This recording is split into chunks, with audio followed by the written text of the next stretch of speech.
if you had to put a Mount Rushmore of like directors that meant something to you, who would those four names be and why?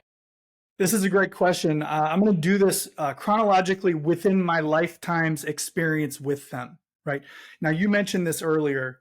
I think any kid who was born around the time that we were all born, you were without question influenced by Steven Spielberg, right? And as a kid, one of my first memories was E.T., was Indiana Jones. And from there, as I grew a little bit older, you got into things like Jaws once I could handle it, things like Schindler's List that were incredibly moving. And around that same time, my parents introduced me to this old dead white guy by the name of Alfred Hitchcock.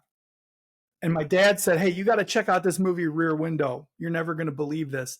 And from Rear Window, we went to Vertigo. We went to Strangers on a Train. We went to Rope. We went to Psycho.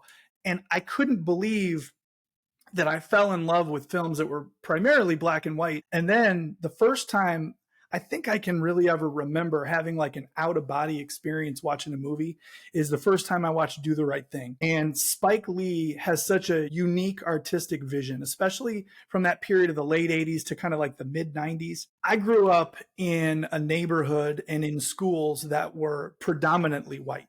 And it was the first time in my life that I remember feeling like I had stepped into somebody else's shoes. And I actually saw the world from a different perspective than my own. The next time I felt the same way that I did the first time I saw Hitchcock and I said, whoa, this is just different.